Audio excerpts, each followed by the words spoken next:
Bonjour, alors on va reprendre un petit peu les sujets Z-Knights, même si ces jouets cousins des Zoïdes vous ont pas emballé, hein, très clairement. Moi j'en ai encore quelques-uns à vous présenter, dont les petits, hein, je vous en ai un petit peu parlé, et donc aujourd'hui ce que je vous propose c'est de découvrir Shutdown.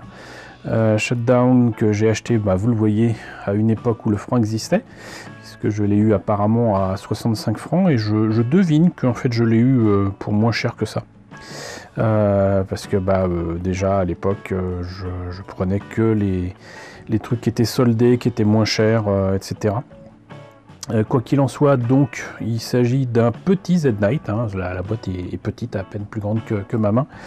De Tommy toujours, hein.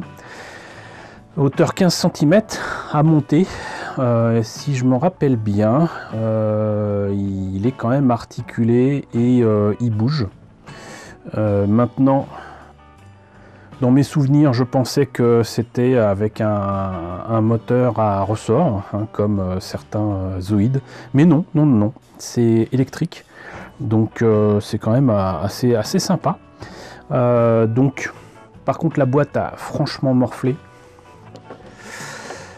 Désolé. Et voilà, donc, vous voyez, compartiment pile avec bouton on-off. Il se déplace. Et il ressemble quand même franchement à un insecte sur pattes. Un insecte anthropomorphe, on va dire. Très clairement. Et ce Zoïde de bleu, blanc, rouge, là, je ne l'ai pas. Mais en tout cas, ce que je vous propose, c'est de le monter et on voit ensemble ce que ça donne. Alors à l'intérieur, qu'est-ce que ça donne? De beaux autocollants, partie dorée, un peu épais, mais c'est l'époque qui veut ça. Les pièces, on verra ça tout à l'heure. Du métal, parce qu'en fait, c'est ce qui permettra de faire le circuit électrique pour fournir l'énergie nécessaire à ce petit moteur qui est livré avec. Voilà. Ici, des pièces à la Zoïde, hein, donc ce qui permet de tenir tout ça, parce qu'il n'y a pas besoin. On clipse et on met ces trucs-là pour que ça tienne, mais il n'y a pas besoin de coller quoi que ce soit. Une épée, des bras, des mains en caoutchouc, voilà. Mais sinon, donc, la notice en noir et blanc. Je vais essayer de ne pas mettre ça dans la lumière, parce que sinon ça va être difficile à montrer. Donc, ça s'ouvre évidemment, sinon c'est pas drôle. Voilà pour les pièces en présence. On commence par la tête. Ensuite, le circuit électrique, j'allais dire, pour le moteur et une partie des engrenages qui vont permettre aux jambes et aux bras de bouger. Voilà, on termine tout ça. On met la tête. Ensuite, les jambes.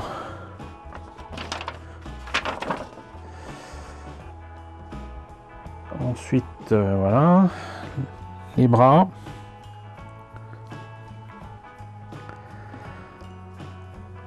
Et c'est bon.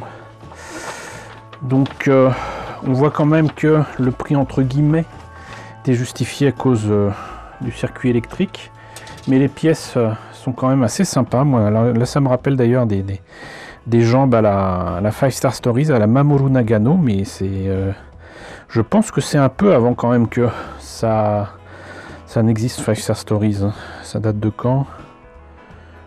1992. Oh si, Five Star Stories existait déjà. Et je crois même que donc c'était quoi, en 88-89 qu'était sorti le film Five Star Stories. Donc l'influence est peut-être là. Ça m'étonnerait pas de Tommy. Mais donc voilà. Là, on voit bien la poussière sur le plastique. Et pourtant, je vous assure que c'était dans un sachet. Mais là, ça attire la poussière. Et voilà, donc des pièces quand même, tout comme pour les Zoïdes, hein, vraiment sympa. Et tout ça, c'était protégé depuis 30 ans dans un sachet plastique. Mais de toute façon, c'est des gammes qui n'étaient pas spécialement données, mais qui étaient vraiment cool. Et si ça date de 92, ça veut dire que je les ai achetés donc début des années 90. Hein. Mais pas fin des années 80, contrairement à ce que je pensais.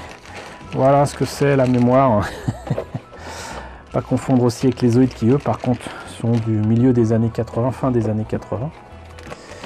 Mais Z-Night, pour moi, ça a très clairement sonné la première fin de Zoïd, avant qu'on ait les Zoïd 2, qui était la même chose, mais en, je vais dire, en chromé, en métallique, quoi, si vous voulez. Et c'était clairement indiqué Zoïd 2, et dans ce genre-là, je pense qu'à la même période, j'ai acheté l'Ultrasaurus. Il faudra que je vous montre ça. Ça sera un peu compliqué parce que la boîte est énorme. Mais bon, en attendant, on a vu ce qu'il y avait dans la boîte. Donc maintenant, on va se lancer dans la construction de ce shutdown et voir ce que ça donne en action.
Bon, et bien voilà, ça a été aussi pas compliqué, mais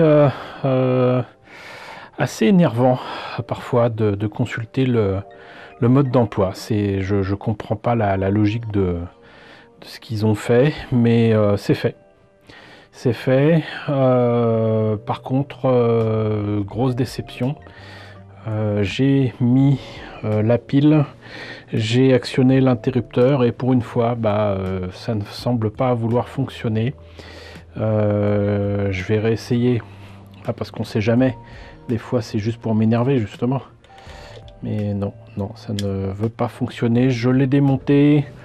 J'ai tourné un petit peu le moteur électrique pour voir si je pouvais le lancer entre guillemets. Des fois, du matériel électrique qui a, bon, pour le coup, 30 ans, peut se gripper.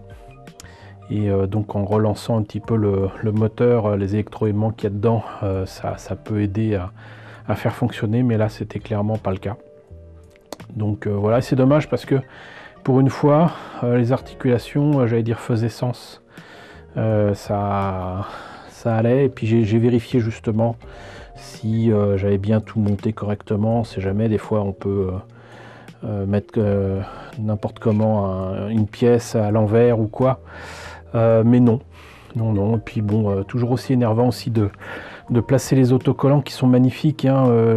Vous voyez, c'est le doré brille de mille feux là sous les projecteurs, mais bon, des fois je me retrouvais avec non pas l'autocollant avec la partie autocollante, mais le papier qu'il y avait en dessous. Voilà. Donc du coup aussi les placer, c'est pas évident. Et une fois de plus sur la notice, des fois on était un peu livré à soi-même, et s'il n'y avait pas la boîte avec l'image de la version terminée, je chercherai encore où placer certains autocollants. Mais sinon, Shutdown est bien sympathique. C'est rigolo parce que du coup il a les espèces de cornes là, qui font très insectes sur les épaules. La tête elle-même, moi je trouve que elle fait très chouette. Je sais pas comment vous expliquer ça. Il y a des oiseaux de proie comme ça de nuit qui ont un petit peu cet aspect là. Donc il a un aspect à la fois chouette et insecte. C'est assez bizarre. Mais sinon donc beau robot, pas bien grand. Et si le système électrique, le moteur, le mécanisme fonctionnait, je pense que ça serait quand même un beau robot à ajouter à ma collection Z-Knight. Mais là, il va falloir que je vois ce qui va pas. Mais sinon, voilà, donc je voulais monter pour vous montrer ce que ça donne, hein, comme d'habitude. Donc de toute façon, la pile, oups, se met derrière.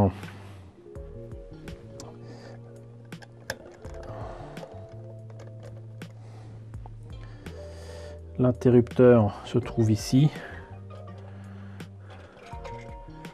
Et normalement, il est supposé tenir tout seul. Voilà, mais c'est peut-être la pile qui le déséquilibre un petit peu. En tout cas, je suis bien content de l'avoir retrouvé. Je suis bien content d'avoir été motivé du coup pour vous le présenter, de l'avoir monté, hein, parce que quand même, c'est un objet qui date de 1992. Hein, voilà, donc l'année prochaine, il fête ses 30 ans. En tout cas, j'espère que la présentation de ce Z-Knight, le dernier qui me reste, vous a intéressé. N'hésitez pas à me dire ce que vous en avez pensé dans la section commentaires. N'hésitez pas à liker, n'hésitez pas à partager, n'hésitez pas à vous abonner si ce n'est pas déjà le cas. Coucou aux nombreux abonnés qui nous ont rejoints ces derniers temps, bienvenue ici. Coucou aux grands anciens qui me suivent depuis plus de 5 ans. Merci à tous de votre fidélité, merci à tous de votre soutien sur Tipeee et sur Paypal. Surtout prenez soin de vous.